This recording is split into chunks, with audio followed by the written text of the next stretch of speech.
abashubuzi nabagira ngo kanso yacera kucinga imidara yabo ngo bashashure emitwari 15 z'emishoro ngo bitu tubarukuze basa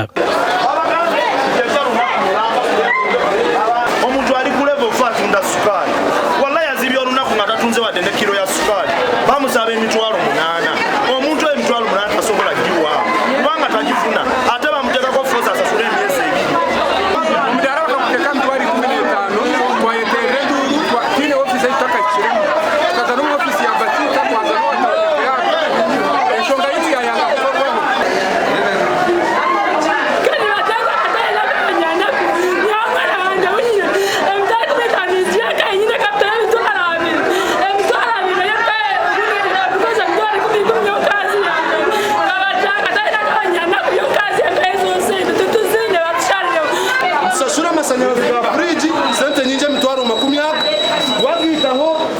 mtwari 15 jakajuni mtwara shatuneji unit y'amashanyarazi yamizire bagiguzo mtwara 10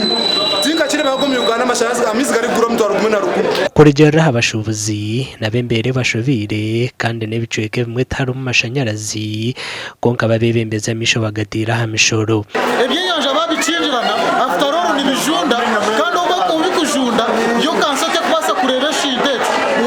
watera wacingwa muntu duwabasa kumugambira carakore amashanyarazi gaheza kutubura gati kimaisa ntwazo kwirima paka no gukora kipurwo Echi chajemesereza ku masho ofisa Joseline Chichoncho okutaha umunshonga zabo nuko kushaba imidara eyaba yacingwa ngo yigurwe rero kansegaruka yitegerezo mu nshongezi bweni mbashaka twagizere ko na exercise nkendizo mureke chairman na umuretemu abe nakimanya abo kubamba mbambamanya ninyi nagambira nkabariya babakore ki babachi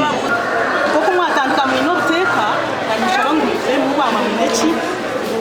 teka mwikirize babigurwe abebyenyanje bisumbe nukora ngomba kubigurira tishumesa ngukira mukunduza kushasha abashubuza aba hatanibenda minister wa government zebyanga Rafael Magazi okutaha umunshonga zabo ahabwa TV West and Elias Rutugusa.